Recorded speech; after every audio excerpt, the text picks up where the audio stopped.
رسول کریم صلی اللہ علیہ وسلم نے فرمایا ہے کہ زمین پر جو گھر سب سے پہلے بنایا گیا، جو مسجد سب سے پہلے بنائی گئی، وہ بیت اللہ شریف، مسجد الحرام۔ اور فرمایا جب ساری دنیا فنا ہو جائے گی تو جو جگہیں باقی رہ جائیں گی وہ مسجدیں، وہ حصہ جس پہ مسجد تعمیر کر لی جاتی ہے وہ حصہ باقی رہے گا۔ مسلمانوں کے اندر جہاں چیزیں بڑی تیزی کے ساتھ پھیلی اور ہماری دلچسپیوں کا رخ جب سے دنیا داری کی طرف زیادہ بڑھا تو مسجد سے بھی تھوڑا سا لوگوں کا رجحان کم ہوا۔ ایک تو لوگ مسجد میں دیر سے آتے ہیں اور پھر جلدی جانے کا شوق رکھتے ہیں۔ کبھی ہم دیکھتے تھے کہ اسکول کا گیٹ بہت بڑا ہوتا تھا لیکن چھٹی کے ٹائم تنگ پڑ جاتا تھا۔ یہی حال مسجد میں جب نماز ختم ہوتی ہے تو اس وقت ہوتا ہے۔ پتہ نہیں کتنے ضروری کام ہیں جو پیچھے ہیں، کون سی ایسی چیز ہے جو دھکیل رہی ہے۔ بچے تو اپنے آپ کو بڑی قید میں سمجھتے تھے اس لیے جایا کرتے تھے،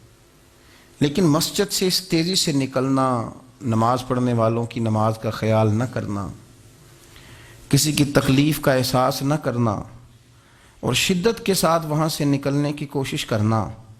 اس عمل پر جب غور کیا جائے تو برے خیالات ذہن میں آتے ہیں۔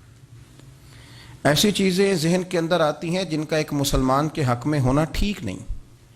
میرے نبی پاک صلی اللہ تعالی علیہ وسلم نے ارشاد فرمایا، قریب محبوب فرمانے لگے کہ 7 شخص ایسے ہیں کہ قیامت کے دن اللہ کے عرش کے سائے کے علاوہ سایہ نہیں ہوگا تو رب کریم ان 7 بندوں کو اپنے عرش کا سایہ عطا فرمائے گا۔ 7 لوگ ہیں، ان میں سے نبی پاک صلی اللہ تعالی علیہ وسلم نے ایک شخص وہ بیان کیا کہ جو نماز پڑھ کے مسجد سے نکل تو جاتا ہے پر اس کا دل مسجد کے ساتھ جڑا رہتا ہے، اس کی طبیعت مسجد کے ساتھ لگی رہتی ہے کہ میرا اللہ کے گھر سے ہو کے آیا ہوں، مجھے دوبارہ اللہ کے گھر جانا ہے۔ اس کا دل لگا رہتا ہے، جڑا رہتا ہے، وہ انتظار کرتا ہے کہ دوبارہ کب میں نے مسجد میں جائیں۔ یہ رویہ نہیں اس کا ہونا چاہیے کہ وہ کہے اوہو سردیوں میں تو بس نماز ہی نماز رہ گئی ہے، اعتراض نہ کرتا پھرے، بلکہ اس کا دل جڑا رہے۔ مسجد کے ساتھ جو خاص رشتہ ہے، بخاری مسلم میں حدیث ہے، ویسے تو ساری زمین ہی اللہ کی ہے نا، للہ ما فی السماوات و ما فی الارض، زمین و آسمان میں جو کچھ بھی ہے وہ اللہ کا ہے، لیکن حضور فرماتے ہیں کہ خطہ زمین پر جو جگہ رب کو سب سے زیادہ پیاری، جگہ ساری اللہ کی ہے،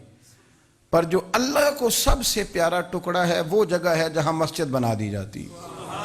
وہ خاص خطہ، آپ ذرا حدیث کے لفظوں پر غور کریں، فرمایا احب البلاد، وہ اللہ کا محبوب ٹکڑا ہے زمین پر جہاں مسجد بنا دی جاتی ہے۔ وہ اب آپ اندازہ کریں کہ وہ پیسے کتنے قیمتی ہیں جو کمائے کسی نے تھے، لگ مسجد میں گئے اور محبوب کس کے ہو گئے؟ اللہ تعالیٰ کے۔ یعنی میرے تیرے کمائے ہوئے پیسے اللہ کے محبوب پیسے تب بنیں گے جب اللہ کے گھر میں خرچ ہو جائیں گے، تعمیر مسجد پر، تشکیل پر۔ فرمایا یہ سب سے زیادہ اللہ کو۔ اور سید عالم صلی اللہ تعالی علیہ وآلہ وسلم نے ارشاد فرمایا کہ اللہ تبارک و تعالیٰ کو زمین پر، زمین ساری ہی اللہ کی ہے، لیکن اللہ تبارک و تعالیٰ کی زمین پر جو جگہ اللہ کو ناپسند ہے وہ جگہ ہے جہاں بازار بنا دیا جاتا ہے، جہاں مارکیٹیں بنتی ہیں، جہاں لوگوں کے ساتھ ظلم ہوتا ہے، دھوکے ہوتے ہیں، جھوٹ بولا جاتا ہے۔ یہ بخاری مسلم کی حدیث۔ ناپسندیدہ زمین کا ٹکڑا وہ ہے جہاں بازار بنتا ہے، اور پسندیدہ ٹکڑا وہ ہے جہاں شوق کس بات کا زیادہ، میری مارکیٹ ہو کہ میرے نام کی مسجد ہو، یہ میری زمین کا جو ٹکڑا میری مارکیٹ ہو، میرا پلازا ہو، اور پچھلا مکان خرید کے نہ تو ایک لائن پیچھے نکالتا ہوں، 12 دکانیں ادھر ہو جائیں گی، 12 دکانیں ادھر ہو جائیں گے، پھر صاحب حساب نکالتا ہے کہ 20,000 ایک کا کرایہ ہے تو کتنا بنا مہینے کا۔ اس کو یہ نہیں پتا کہ تیری یہ زمین تھی اللہ کی، اب تو نے اس کا وہ حشر کیا ہے کہ یہ ناپسندیدہ ترین ہو گئی، ناپسندیدہ ترین۔ اور اگر تیری ہی زمین ہو، اپنی خوش قسمتی تو دیکھیں کہ میری زمین، میرے پیسے، اور جب میں نے مسجد بنا دی تو وہ پیسے رب کے پیارے ہو گئے، وہ زمین اللہ کی محبوب ہو گئی، وہ پیسے پیارے ہو گئے، وہ محبوب ہو گئے۔ لیکن بڑا ہی مشکل کام ہے، مسجدوں میں اعلان ہوتا ہے کہ بل آ گیا ہے، کو مہربانی کرو، اور پھر پکے سچے حاجی، نمازی، نیک صالح پرہیزگار بندے بڑی مشکل سے جیب میں ہاتھ ڈالتے ہیں،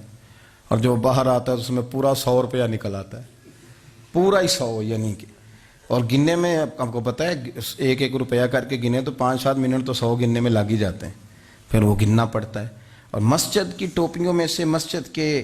گلوں میں سے اکثر وہ لوٹ نکلتے ہیں جو دکاندار لیتا ہی نہیں، وہ کہتے ہیں اللہ کو دے آتے ہیں جا کے۔ دیکھیں اپنا رویہ اس لحاظ سے درست کریں، اس لحاظ سے درست کریں کہ جس طرح میرے لیے اپنا گھر بنانا ضروری ہے نا، اسی لیے میرے لیے مسجد بنانا بھی اسی طرح ضروری ہے۔ اور رسول کریم صلی اللہ علیہ وسلم نے تو مسجد پہلے بنائی ہے، اپنا مکان بعد میں بنایا ہے، یہ اہمیت دی مسجد کو۔